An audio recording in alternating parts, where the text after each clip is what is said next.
Morning everyone, I hope you're doing okay and you had a nice Easter break. So I'm carrying on with my Miss Hall Rates reading videos. Today we're going to be looking at a book by Anne Fine.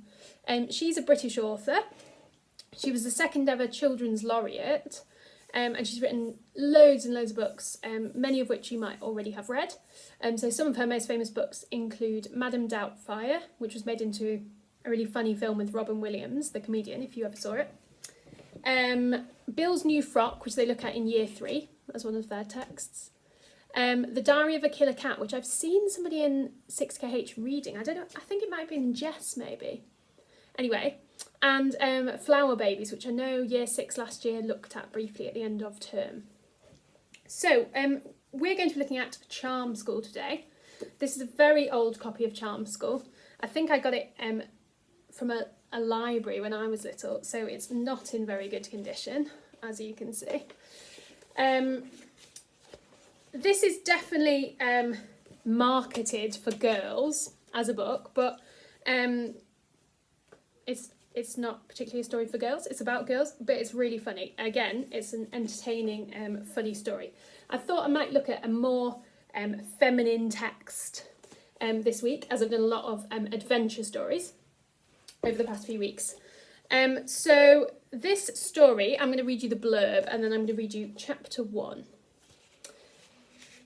This book is kind of advertised as probably 9+, so it's maybe a little bit easy for year 6, but it's still a really good story, and it's just an easy read. It's quite entertaining.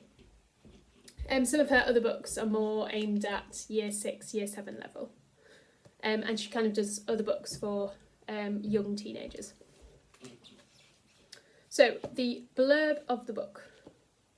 Bonnie has no choice. If her mother is going to keep her new job, she needs Bonnie to take this one-day class.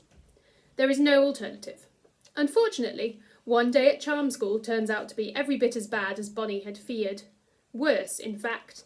It isn't just Mrs. Opaline's helpful handy hints, nor the fact that Bonnie doesn't have the right clothes.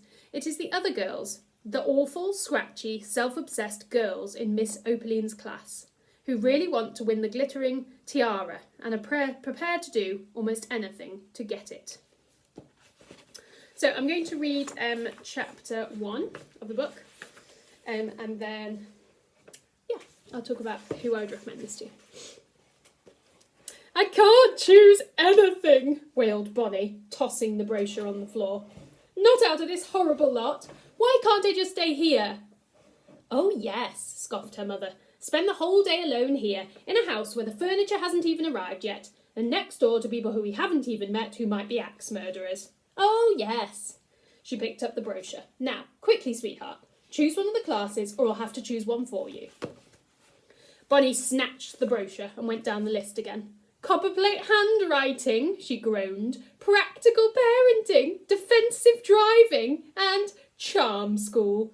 She hurled it back down. All right, I've chosen. I'll do practical parenting. You can't do that. It says you need a baby. Well, I'll borrow one.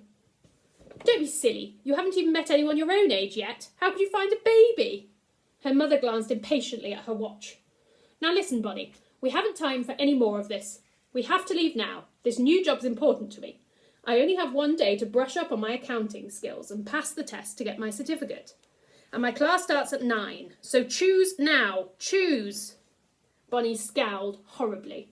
The packing, the move, losing all her friends, a whole empty summer yawning in front of her with absolutely no company before starting again in a strange school. She was just as miserable as she could be. Why can't I just come with you? What, to bookkeeping, advanced? You don't know anything at all about bookkeeping. It sounded so babyish to say. The way I feel, I'd rather just sit next to you all day, not understanding anything than be sent off to do something by myself. Instead, Bonnie said sullenly, So, I don't even know what copperplate handwriting is. I'm too young to drive, and I may never have a baby. Her mother laughed and reached for the car keys. Well, you know what this means, don't you, bonbons? No, said Bonnie. No. She kicked out the bright pink sheet of paper that had fallen from the brochure. No, she said again, I am not going to Charm School. Get in the car. No, said Bonnie, not if you paid me £40 million, not if you boiled me in oil, not if you begged me with tears rolling down your cheeks like pearls. Get in the car. If you do this to me, Bonnie warned her mother, I will never speak to you again. I won't take out the rubbish. I won't make you pots of tea when you're tired. I won't bring home any of the notes from school, and I'll grow up to be a round-the-world yachtswoman, and you will never have to see me again. You'll have to worry about me day and night. Charming, said Miss Bramble. See, Bonnie said desperately, I am already charming. I don't need lessons for it. Mrs. Bramble glanced at her watch for the last time. This discussion is over, she warned. I have a job to keep, so get in the car and sit on it quietly before I smack it. The woman behind the desk peered doubtfully at Bonnie's scowl and Bonnie's faded jeans. Charm school, are you sure? To me she looks a bit more like woodwork or French. French only lasts an hour, said Mrs. Bramble, and woodwork doesn't begin until tomorrow. It's today we need. Seeing the puzzled look on the woman's face, she went on to explain. You see, I'm just starting a new job and I need to learn better accounting skills, and her father's still sitting in a lay-by with a broken-down furniture van, and obviously she hasn't had any time to make any new friends yet. I don't want any new friends, Bonnie interrupted sourly. I want my old friends back. Mrs. Bramble bit her lip and then bravely carried on. And what with the telephone not working yet, and it just wasn't possible to find a sitter, so...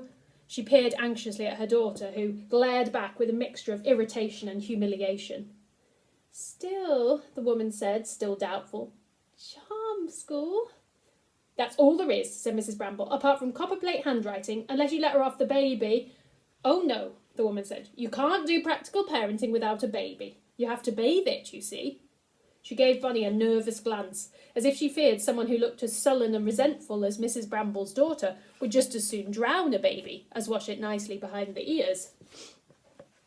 One all-day charm school it is then, she said, taking the money, and one all-day bookkeeping advanced. She handed over the tickets. You'd better hurry, she warned Mrs. Bramble. Bookkeeping always starts dead on time. Don't worry about your daughter. I'll point her in the right direction. Mrs. Bramble pecked Bonnie hastily on the cheek. Bye, sweetheart. See you later. And she fled. The woman ushered Bonnie into the lift. You might as well take it, she said, even though you're not carrying any of the usual stuff. The usual stuff? But just at that moment, the lift doors closed, and Bonnie found she was talking to herself. Bonnie got out of the lift on the 3rd floor, as she'd been told, and stamped her foot. Horrible, she muttered. Horrible, horrible, horrible. I hate this town. I hate this place. I hate this world. I hate everybody. Wrong floor, I think, a voice beside her said. Bonnie spun around and told the man hurrying around the corner into the lift. This is 3, isn't it? This is where I'm supposed to be. He looked her up and down. I don't think so, little Miss Grumpy. Unless, of course, you're here to help Maura with the sound and lighting. The only other pupils on this floor today are Mrs. Opaline's pupils. That's right, Bonnie said stubbornly, and I'm one of them. Oh, yes. As if to show how little he believed her, he put his foot in the lift doorway to stop it closing. So where's all your stuff? A tinned voice spurted out of the lift ceiling. Please check the doors for obstructions. Startled, the man drew back his foot, and the lift doors closed. Fed up with people as good as telling her to her face that she was a charm-free zone, Bonnie seized the opportunity to stick out her tongue, dig her thumbs in her ears, and waggle her fingers. The lift doors opened again, and the man stared. I was quite wrong, he said before they slid closed again properly. You were quite right. This is obviously the floor you need. So I'm going to finish there. Yeah, I would recommend this to boys or girls, even though the branding is very female. I think we've moved on a bit more progressively since then. I don't know when this one was published. 1999. Anyway, it's a really funny story. Bonnie is a real tomboy, and she basically ends up in this class with all these princesses who love makeup and hair and dressing up in pretty dresses, and she's just so out of place. And then she actually becomes a bit competitive before the end of the book. So I would recommend this to boys or girls who like funny stories and who can maybe empathise with Bonnie having moved to a new place and her irritation and general disagreeableness, is that even a noun? From being in this new place. Anyway, I would also recommend lots of Anne Fine's other books. So if you're looking for a funny, kind of realist person who writes stories about real people and situations you can imagine, she's a really good author. Look out for my next recommendation tomorrow. Bye, guys.